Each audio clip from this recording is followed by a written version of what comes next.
இந்த சங்கடங்களை எல்லாம் சமாளிச்சிங்க அப்படின்னா நீங்கள் மிகப்பெரிய சாதனையாளராக மாறுறதுக்கு 100% வாய்ப்புகள் உறுதியாக உண்டு. கலைத்துறையில் இருக்கிறவங்களுக்கு முன்னேற்றங்கள், காசு பணம் சம்பாதிப்பு இருக்கும். ஒரு வாய்ப்பு தட்டி போனால் அடுத்த வாய்ப்பு உங்களை தானாக தேடி வரும். நெகட்டிவாக பப்ளிசிட்டி ஆகிறதுக்கு நிறைய வாய்ப்புகள் இருக்குது. ஆனால் ஏதாவது ஒரு வாய்ப்பு வந்தால் போதும்னு மட்டும் நினைங்க.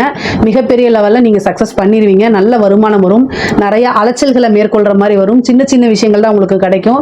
கிடைக்கக்கூடிய ஒவ்வொரு விஷயத்தையும் நீங்கள் கரெக்டாக யூஸ் பண்ணிட்டீங்கன்னா மிகப்பெரிய லெவலில் சக்ஸஸ் ஆக முடியும். சரி, அரசியல்வாதிகளுக்கு இங்க பாருங்க, அரசியல்வாதிகளுக்கு அஷ்டமத்து சனி இருக்கு, உங்களுடைய இதுல கேது இருக்கு. இந்த டைம் உங்களுக்கு சரியில்லைன்னு தான் நான் சொல்லுவேன். சிம்மராசியில முக்கியமா வந்து பாத்தீங்கன்னா அரசியல்வாதிகள் பெரிய லெவல்ல சக்சஸ் பண்றதுக்கு உண்டான வாய்ப்புகள் ரொம்ப குறைவு.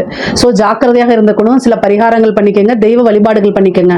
உங்களை நெகட்டிவாகவும் உங்களை வந்து மக்கள் வில்லனா பாக்குறது, அதே மாதிரி வந்து நீங்க நல்லது செய்ய போவீங்க, நிறைய ஸ்கீம்லாம் இதெல்லாம் கொடுத்தா கூட உங்களுக்கு வந்து பாத்தீங்கன்னா ஒரு வில்லத்தனமா பாக்குறது, அவங்க கஷ்டப்படுறதுக்கு நீங்க தான் காரணம்னு நினைக்கிறது, நீங்க பாவம் என்ன செய்யறதுனே தெரியாம இருக்கிறது, இது மாதிரிலாம் சங்கடங்கள் வரத்தான் செய்யும். ஆனால் கவனமாக இருந்துக்கங்க. அரசியல்வாதிகள் கட்டாயம் பரிகாரம் பண்ணுங்க, தெய்வ வழிபாடுகள் பண்ணுங்க.